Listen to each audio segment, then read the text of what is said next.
Shalom, puji Tuhan. Saudara terkasih dalam Tuhan Yesus Kristus, mari sama-sama kita memulai hari ini dengan ibadah kita, memuji, menyembah nama Tuhan. Mari kita menyembah Tuhan. Oh, kami menyembah-Mu. Terima kasih Yesus. Kau baik Tuhan, Kau baik, menyembah Engkau, menyembah Engkau, Yesus.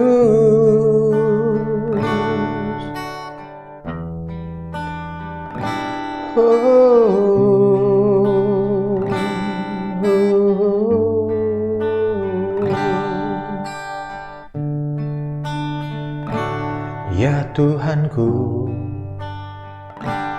aku hendak bernyanyi bagi-Mu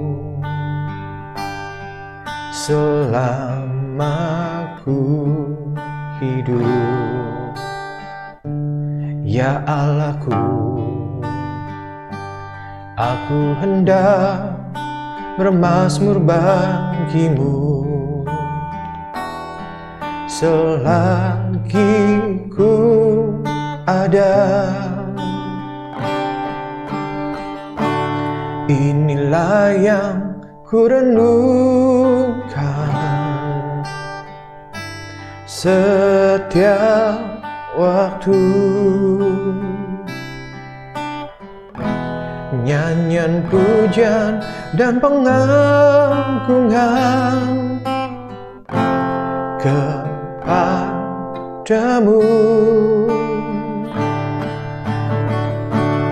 Biarlah manis kau dengar Tuhan, manis kau dengar Tuhan, dan hatiku bersuka karena-Mu. Mari sama-sama kita mengangkat pujian ini, saudara terkasih. Katakan bersama-sama kepada Tuhan. Ya Tuhanku, aku hendak bernyanyi bagi-Mu selama ku hidup. Ya Allahku, aku hendak bermazmur bagi-Mu selagi ku ada. Inilah Tuhan, inilah yang ku renungkan setiap waktu, nyanyian pujian dan pengagungan kepadamu.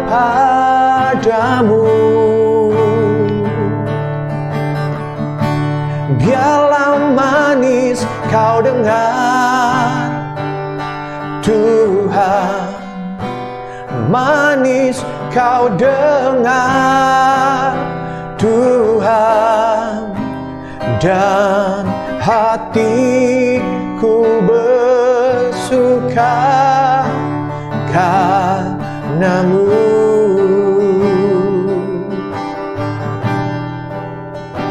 Mau bersuka Tuhan, mau bersuka di dalam-Mu Yesus, di dalam-Mu Tuhan, di dalam kasih setia-Mu, di dalam anugerah-Mu. Haleluya.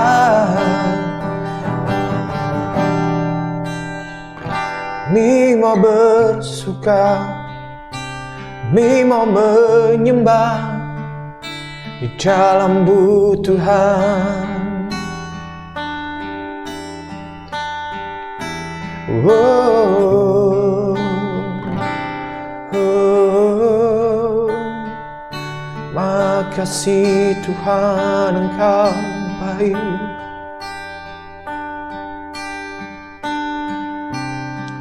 Bersyukur, memuji Engkau Yesus, inilah yang ku renungkan setiap waktu. Nyanyian pujian dan pengagungan kepadamu,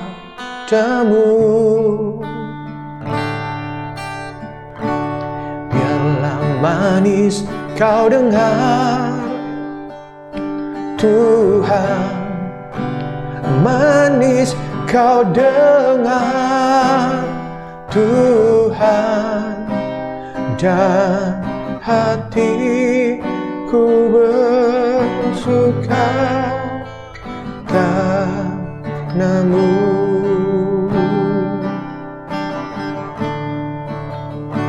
Bersuka Tuhan, menyembah Engkau, kami memuji nama-Mu, meninggikan Engkau Tuhan. Haleluya, haleluya. Tiada yang seperti-Mu Yesus, ada yang seperti Kau.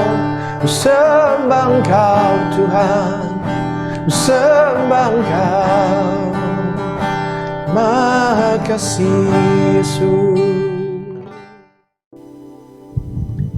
Ya, selamat pagi, shalom Bapak Ibu saudara terkasih dalam Tuhan Yesus Kristus. Berjumpa lagi di dalam Lilin Kecil. Bersyukur pagi hari ini kita boleh sama-sama kembali belajar kebenaran firman Tuhan. Bila di episode yang lalu kita sudah sama-sama belajar tentang berakar kuat di dalam Tuhan kita Yesus Kristus, saat ini kita mau lebih dalam lagi. Karena pada saat kita berakar, pastikan tidak hanya sekedar berakar, kita harus bertumbuh.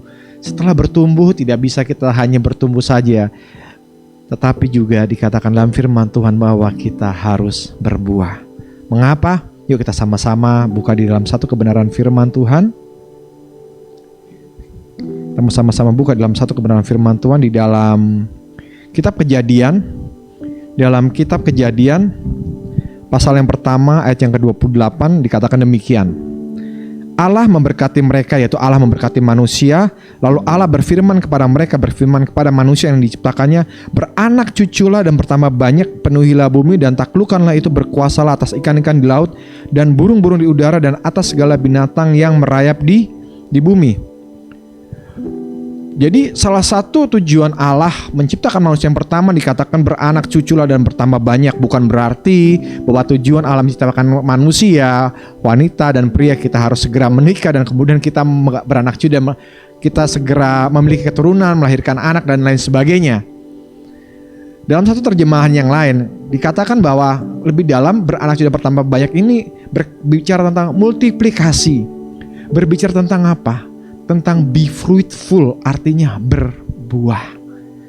Kenapa? Karena pada saat Tuhan menciptakan manusia, menciptakan saudara dan saya, Tuhan sudah memperlengkapi kita dengan berbagai macam keahlian, berbagai macam pengetahuan, berbagai macam talenta, anugerah, dan kemampuan untuk melakukan kehendak-Nya, yaitu menghasilkan buah-buah yang baik dalam kehidupan setiap kita, sehingga melalui buah-buah kehidupan kita, nama Tuhan dipermuliakan, nama Tuhan diagungkan. Bukan buat kepentingan kita, bukan buat kemuliaan kita, tapi semata-mata hanya untuk kemuliaan nama Tuhan.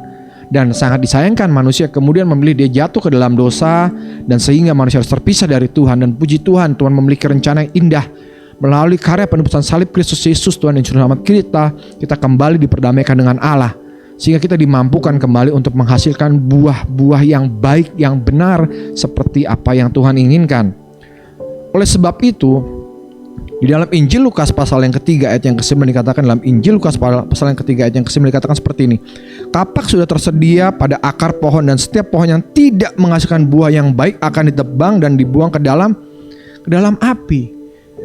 Jadi saudara dan saya diharuskan, diwajibkan oleh Tuhan untuk berbuah.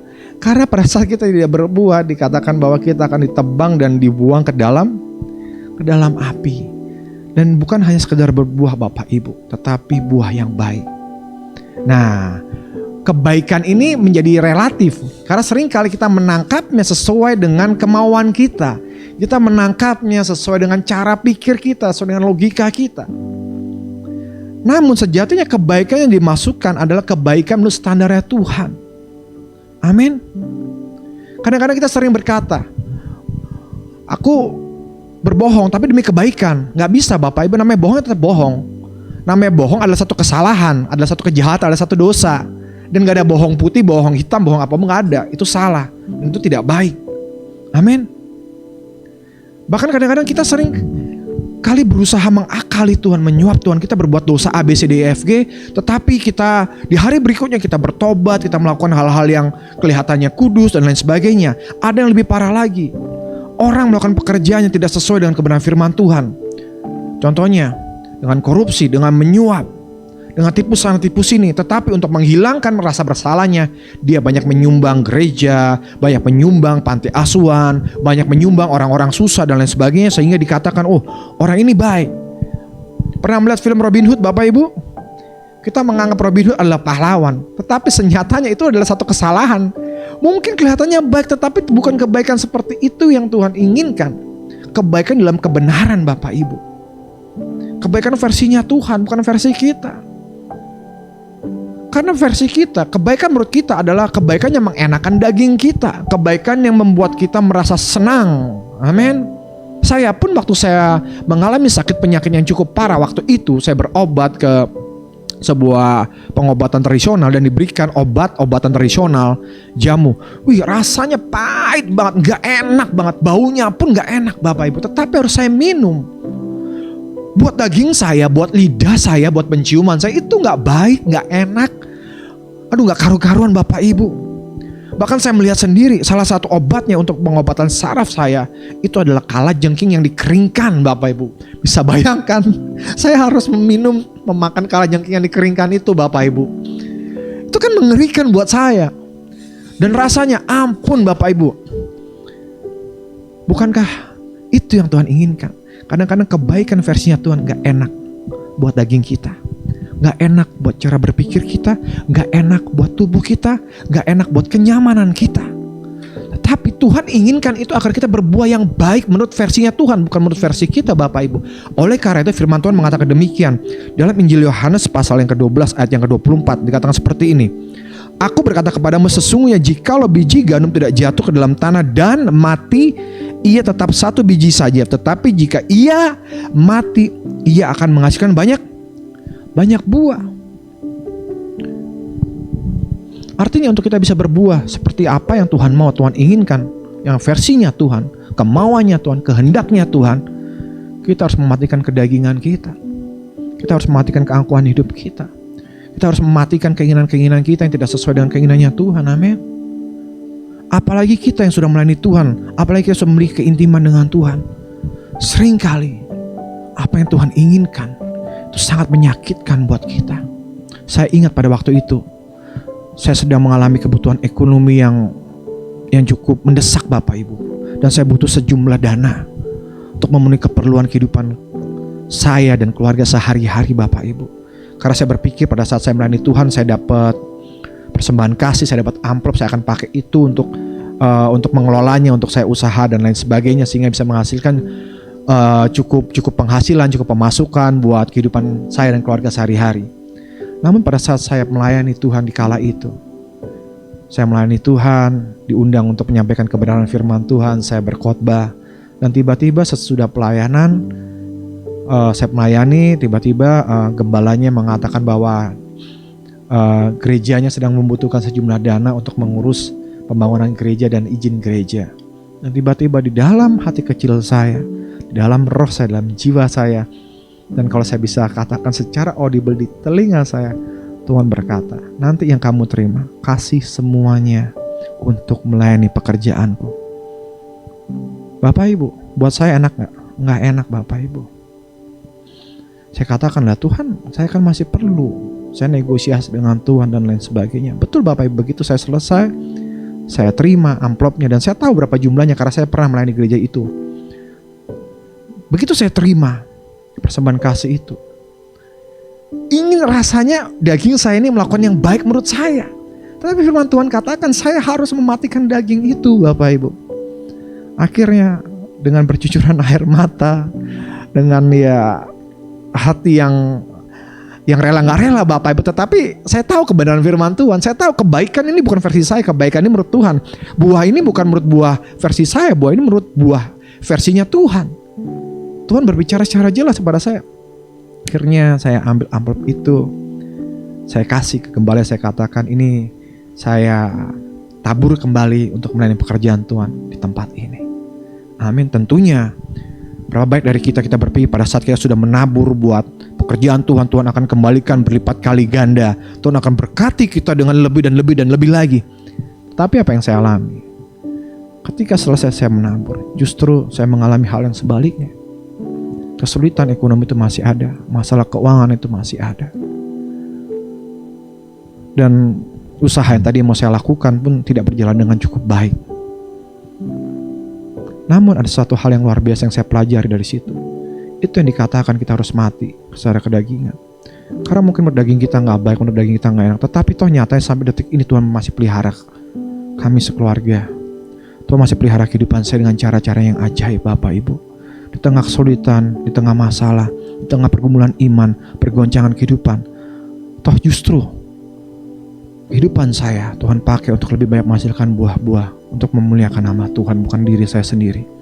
Karena saya pun tahu saya masih penuh dengan kekurangan. Saya pun tahu saya masih sering jatuh bangun dalam dosa. Saya bukan orang yang sempurna. Tapi justru dalam kelemahan saya, dalam ketidaksempurnaan saya percaya Tuhan dapat memakainya untuk menyatakan kemuliaannya, untuk tetap berbuah yang baik, yang bisa dinikmati banyak orang. Untuk kemuliaan nama Tuhan, sesuai dengan maunya Tuhan, sesuai dengan kehendaknya Tuhan. Mungkin banyak dari orang-orang yang di luar sana yang menghakimi saya, mengatakan bahwa kehidupan saya tidak sesuai dengan apa yang saya katakan, saya khotbahkan dan lain sebagainya. Itu hak mereka Bapak Ibu. Karena saya tidak memerlukan penilaian dari manusia. Saudara dan saya tidak memerlukan penilaian dari manusia, amin. Tetapi kita harus menjaga penilaian kita dari Bapa kita yang di surga. Saya katakan, yang menilai bahwa itu baik atau tidak itu siapa? Tuhan Bapak Ibu. Bukan orang-orang sekitar kita. Penilaian itu datang dari Tuhan.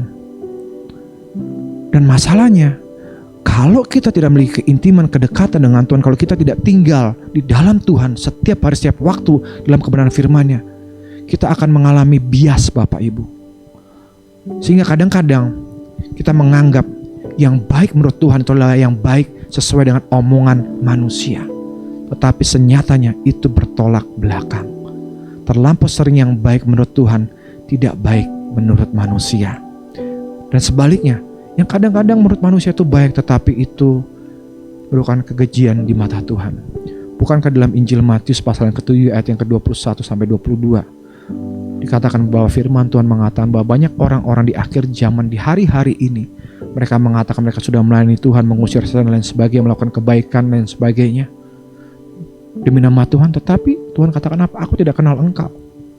Hati-hati Bapak Ibu, mungkin hari-hari ini banyak dari kita mengalami kenyamanan hidup, kemapanan hidup. Kita mengira kita berhasil mencapai apa yang kita inginkan. Kita mengira kita diberkati Tuhan karena kita memperoleh apa yang kita mau. Tapi mari kita cek diri kita kembali. Apakah itu sesuai dengan kehendak Tuhan? Apakah itu maunya Tuhan? Atau itu hanya keinginan daging kita sendiri? Dan itu malas menyedihkan hati Tuhan Bapak Ibu. Amin. Karena buah yang baik itu menurut versinya Tuhan, menurut apa yang Tuhan mau. Bukan apa yang kita mau. Bukan apa yang orang pikir itu baik. Tapi apa yang Tuhan pikir itu baik. Amin. Sikap hati kita yang dinilai oleh Tuhan. Bukan penampilan kita Bapak Ibu. Penampilan kita dinilai oleh orang. kebaikan kita dinilai oleh orang, tetapi sikap hati kita, kerendahan hati kita, ketulusan kita, itu cuma Tuhan yang bisa nilai Bapak Ibu. Dan itu yang menjadi patokan Tuhan. Apakah kehidupan kita sudah berbuah atau belum? Bukan banyaknya pelayanan, bukan banyaknya sumbangan, bukan banyaknya materi yang kita miliki hari-hari ini, bukan kemapanan hidup, bukan banyaknya hal-hal baik di mata dunia yang bisa kita lakukan yang menjadi penilaian Tuhan. Enggak Bapak Ibu. Yang jadi penilaian Tuhan adalah sikap hati kita kepada Tuhan.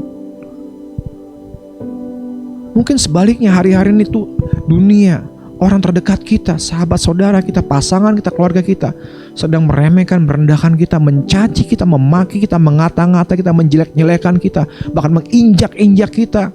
Karena mereka melihat penampilan kita, kelakuan kita yang menurut mereka gak baik, gak benar, dan jelek dan buruk menurut mereka. Tetapi siapa yang tahu bahwa sesungguhnya di dalam hati kita, dalam kehidupan kita, Tuhan sedang disukakan dengan respon dan sikap hati kita. Amin. Bapak Ibu Saudara terkasih, jangan pernah minder, jangan pernah terintimidasi, jangan pernah putus asa, dan jangan pernah kecewa. Jangan pernah berpikir bahwa buah yang kita hasilkan itu harus sesuai dengan apa kata orang. Enggak, bukan kata orang ukurannya, tapi apa kata firman Tuhan, apa kata kebenaran Tuhan, itu ukurannya. Amin. Mari kita berdoa. Bapak, terima kasih kembali pagi hari ini Engkau menegur kami, mengingatkan kami. Seringkali Tuhan kami salah, Tuhan menaruh penilaian kami kepada apa kata orang. Kami katakan hidup kami sudah berbuah, hidup kami sudah berbuah yang baik. Kalau orang mengatakan hidup kami baik, hidup kami benar, hidup kami sudah sesuai dengan standar manusia. Kami sudah banyak menyumbang, kami sudah banyak melakukan perbuatan-perbuatan baik Tuhan. Tetapi senyatanya Tuhan, Engkau menilai sikap hati kami, bukan menilai penampilan kami, bukan menilai perbuatan kami, tetapi yang terutama dan terlebih lagi Engkau menilai sikap hati kami Tuhan. Karena itu Tuhan, pagi hari ini kami bersama-sama memohon ampunan-Mu. Kalau seringkali kami memiliki sikap hati yang salah di mata-Mu, mari Bapa, pagi hari ajar kami memiliki sikap hati yang benar di mata-Mu, sehingga kehidupan kami berbuah, dan kehidupan kami menyenangkan hati Tuhan dan memuliakan nama Tuhan. Karena kami tahu Tuhan, kami mencari dan mengejar penilaian daripada Tuhan Yesus Kristus sendiri. Kami mengejar perkenanan Tuhan, bukan perkenanan manusia. Kami mengejar apa yang menyukakan Tuhan, bukan apa yang menyukakan manusia. Terima kasih banyak Bapak, kami bersyukur Tuhan pagi hari ini Engkau ada bersama-sama dengan kami. Anak-anak yang mengalami masalah persoalan pergumulan, kami percaya ada kekuatan dan kemenangan dalam Engkau Tuhan kami Yesus Kristus. Yang mana sakit penyakit, Engkau oleh Jehovah Rafa yang menyembuhkan, memulihkan setiap kami yang mengalami keterikatan terhadap dosa-dosa, kenajisan, percabulan, Tuhan, narkoba, Tuhan, rokok, apapun. Kami percaya Tuhan sudah melepaskan kami di dalam nama Tuhan Yesus Kristus. Kami lepaskan, dibebaskan, dan dipulihkan Tuhan. Yang mengalami masalah keluarga, keuangan, ekonomi, apapun, kami percaya Engkau sudah membuka jalan terbaik buat kami. Terima kasih Tuhan buat pagi hari ini. Kami percaya hidup kami berbuah dan menyenangkan hati Tuhan, karena kami melekat dengan Tuhan, pokok anggur yang benar itu. Kami tinggal dalam Tuhan dan Tuhan di dalam kami. Kami bersyukur Tuhan buat pagi hari ini. Kami bersyukur buat semuanya. Kami terus berdoa Tuhan, kami berkati bangsa kami Indonesia, pemimpin bangsa ini Tuhan, presiden wakil presidennya, kabinet menterinya Tuhan, kepala-kepala daerah Tuhan, anggota-anggota legislatif, eksekutif, yudikatifnya. Engkau pakai setiap mereka Tuhan untuk mendatangkan shalom dan berkat buat sebangsa kami. Bangsa kami dipulihkan, disembuhkan, dilepaskan di dalam nama Tuhan Yesus Kristus, mengalami kemuliaan Tuhan, kebaikan Tuhan berlimpah-limpah. Haleluya Bapa. Terima kasih Tuhan. Dan kami akan memulai kegiatan kami, ibadah kami sepanjang hari ini dengan doa yang Tuhan Yesus Kristus ajarkan sendiri. Bapa kami yang di surga, dikuduskan namamu, datanglah kerajaan-Mu, jadi kehendak-Mu di bumi seperti surga. Berikanlah kami pada hari makan kami cukup, dan ampunilah kami akan kesalahan kami seperti kami pun kami bersalah kepada kami, dan janganlah membawa kami dalam pencobaan, tapi lepaskanlah kami dari perang jahat, karena Engkau yang punya kerajaan dan kuasa dan kemuliaan sampai selama-lamanya. Mari ya Bapa ya Tuhan kami Yesus Kristus, ya Roh Kudus penuh hidup kami. Kami bersyukur Engkau sudah memberkati kami berlimpah-limpah, sudah menerus daerah kami. Tangan sudah menyertai kami daripada malapetaka, sehingga kesakitan tidak menimpa kami. Kiranya berkat anugerah yang besar dari Bapa yang mengasihi, mencintai setiap kami, dalam kasih karunia, pengorbanan, karya salib Tuhan kami Yesus Kristus, penyertaan pertolongan Roh yang Kudus menyertai memberkati setiap kami anak-anak-Mu. Bahkan setiap orang yang menonton, menyaksikan tayangan ini, saat ini, esok, bahkan kekal sampai selama-lamanya, sampai Engkau datang kali kembali yang kedua menjemput kami. Maranatha, datang Tuhan Yesus Kristus. Kami menantikan Engkau. Dalam Bapa Roh Kudus kami sudah berdoa, kami bersyukur buat kebaikan-Mu. Haleluya, haleluya, Amin. Selamat beraktivitas, Yehova Immanuel.